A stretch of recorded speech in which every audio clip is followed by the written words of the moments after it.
entry of the woman, because I think the world needs our influence and needs our...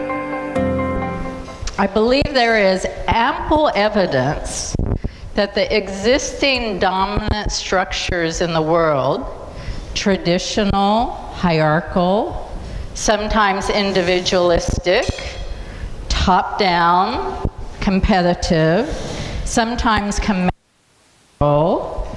goal-oriented, directive, bottom line, results-focused, drive for work, frequently even called a male system of organizational structure, has frankly outlived its usefulness. I believe that anytime, as an engineer, I believe anytime systems are designed from one dominant perspective, design.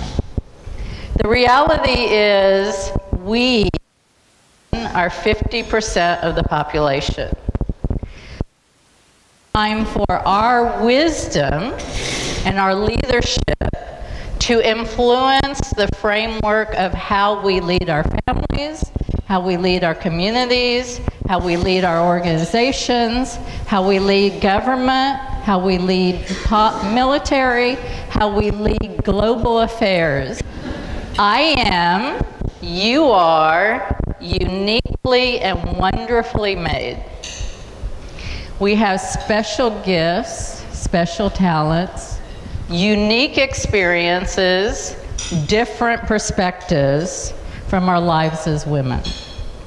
We are daughters, mothers, wives, grandmothers, cousins, aunts, adopted mothers, neighbors, professionals, volunteers, teachers, mentors, leaders. We support and nurture our families, our communities, and ultimately the world. We believe our world is a network of relationships where power is shared more equally. Preserving relationships is more important than status and winning. And our influence is typically done by persuasion.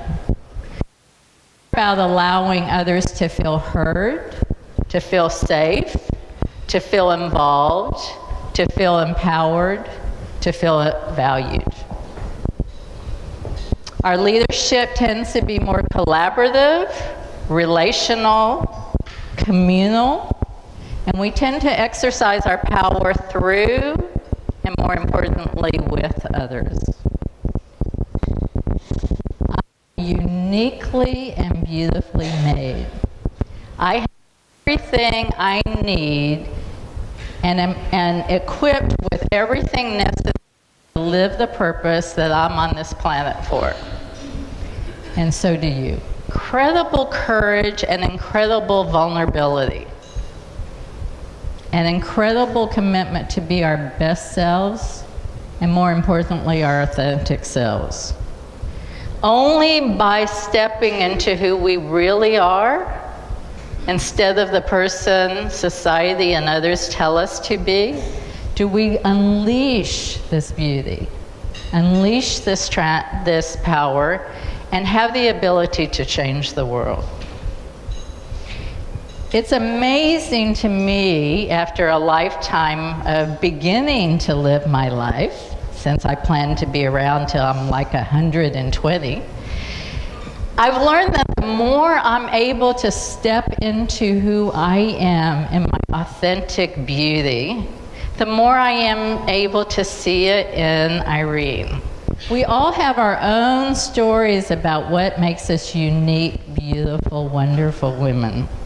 So take me, for example. I'm the oldest of 5 children who were born in 7 years. I am the granddaughter of Irish immigrants who had an elementary education.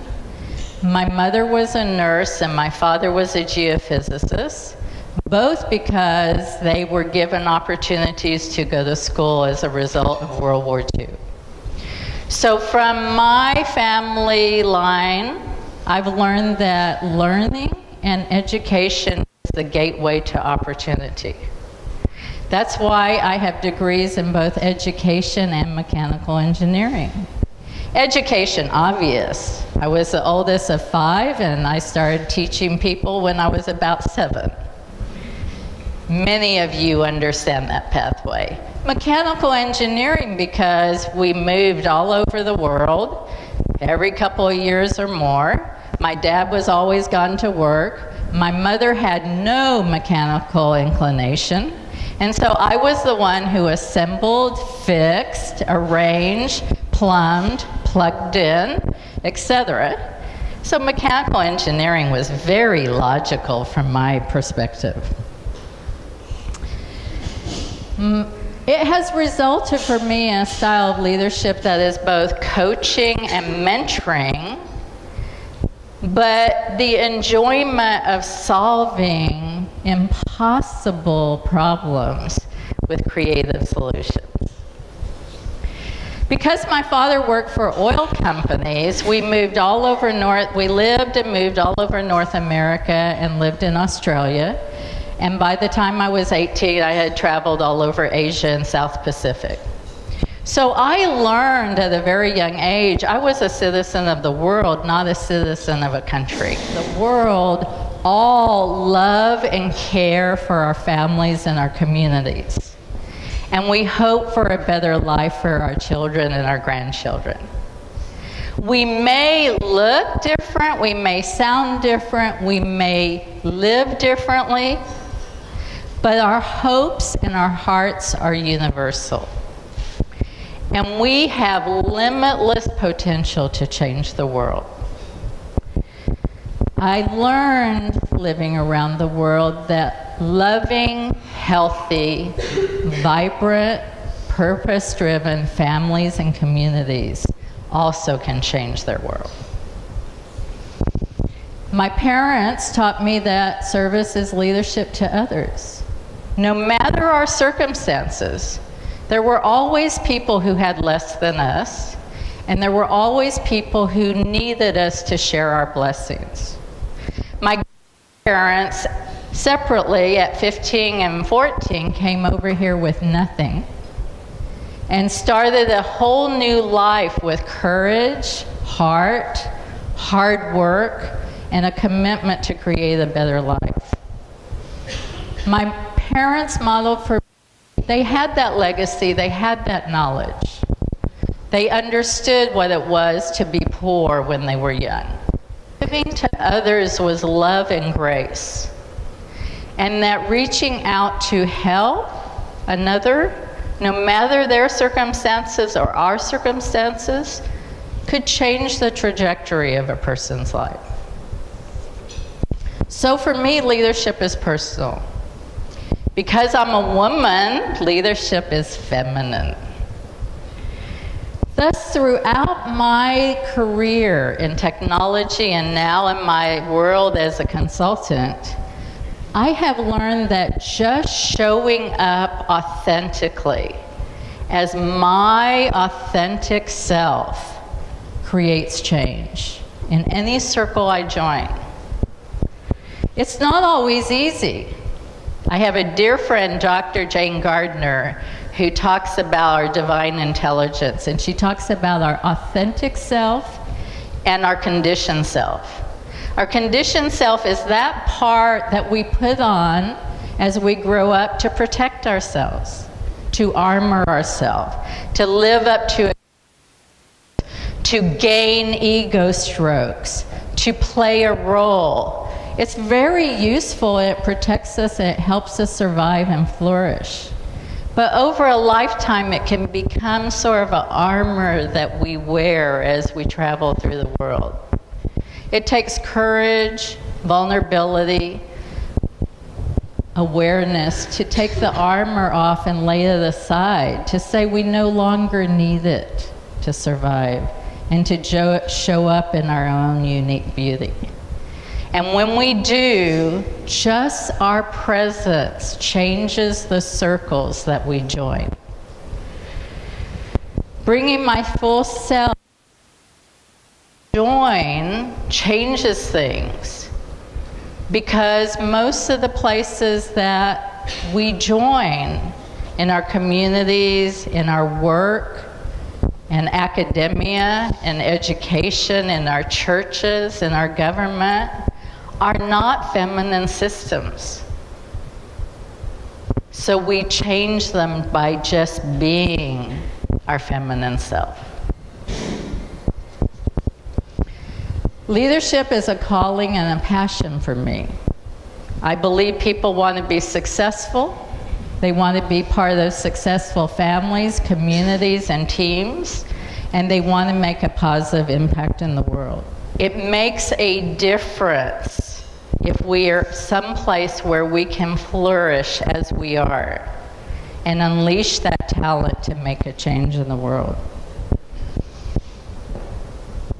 Being a leader for me, or now what I get to do, which is really surprisingly even more fun, is work with leaders who are trying to create wonderful gardens that allow people to step into their full gifts and talents and open opportunities for them. I think people potential is a resource on the planet. And I believe opportunity is limitless. And I believe that when we share opportunity with others, more opportunity is created. So in my life, leadership and service has been a lifelong source of joy for me. So now you know a little bit about my vision. The 21st century is the century of the woman because it needs to be. We are underrepresented at all levels of leadership in every industry, every venue, every place on the globe. It's a huge opportunity. And you now know what my philosophy is about life as a result of my personal experience of life. Had you told that story before? No, I love that. Why not?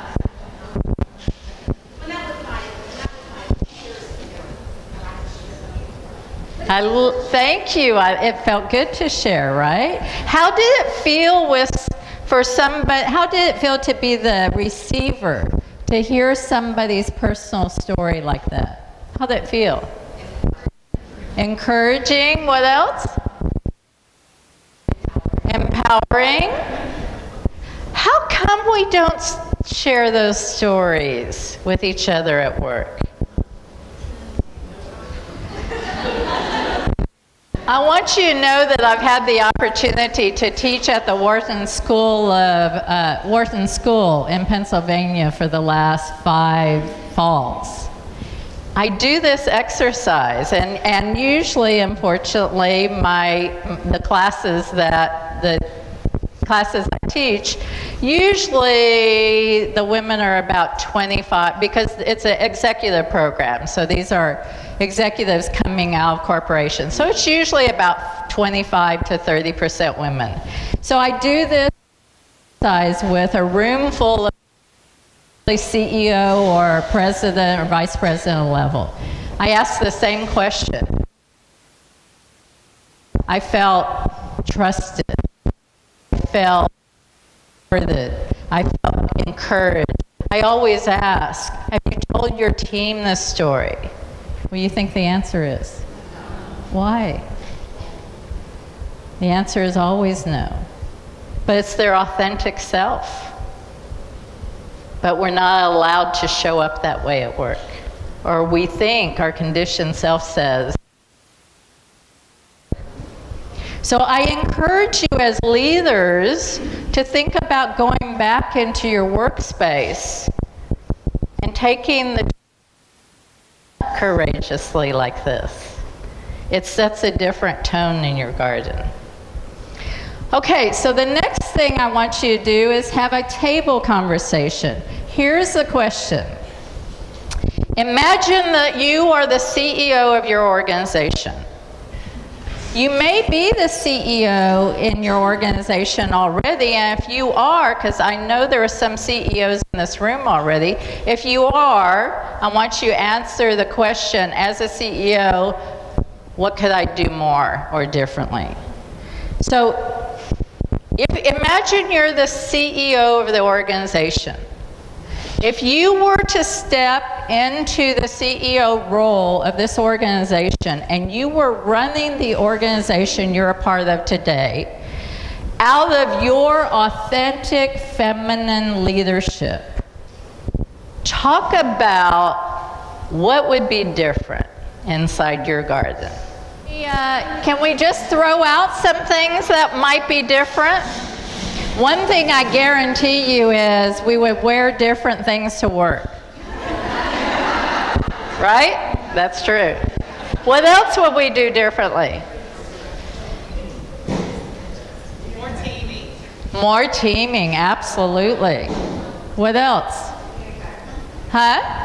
Communication. What would be different? Okay. More fluid? Yes. What else? Less authoritarian. What would it look like? Okay. More inclusive. Okay. What else? Don't be afraid to change. If it didn't work 2 years ago, try it again. Yes, I agree. What else? Don't be afraid to fail. Don't be afraid to fail, right? We learn that growing up, right? You can't grow without failure, right? But how do you be a change agent and a failure doctor, right? How you help people move forward through failure. Absolutely. We teach that to our children. What else? Cheryl spoke about the importance of volunteering Ah, outside of the everyday. right. Better as you understand. That's right. We're naturally communal, right? We want our world to be more than this. We want it to be much broader and have bigger impact. I have some challenges for you as we finish today. The first one is, particularly for those of you who are companies, I encourage you to, before you leave today, find calendar time to continue the discussion. Because a safe spot for dialogue, okay? The second thing I would say to you, so keep the conversation going. The second is take some risk. Pay attention to who are you authentically? And how much of the armor do you put on every morning when you leave your home? And I encourage you tomorrow to think about what is one authentic thing you could do tomorrow to just show up your real self. That is enough uncomfortable to you that you haven't taken the risk to do it before. And you don't even, what I've learned over the years is you don't even have to make a big deal about it, because the really big deal is happening inside. Like, if I show up that way, will I be rejected or will it be accepted? A lot of the work happens right here. And I'd love to tell you some stories about that for my own life and for the lives of, for example, women of TI, when we decided to band together and start showing up authentically. But I encourage you to every day take one step.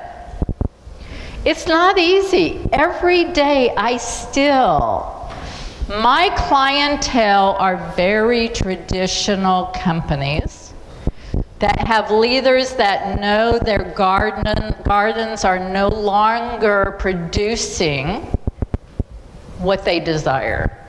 And they want to change their gardens so they get different results. But they're very traditional clients. I can either go in my conditioned self, I can do corporate better than anybody else, and be sure that I land that job, or not. And every morning, I reaffirm to show up vulnerable, courageous, real, and approachable. And deal with it if somebody doesn't like it. So tomorrow, I want you to take one small step.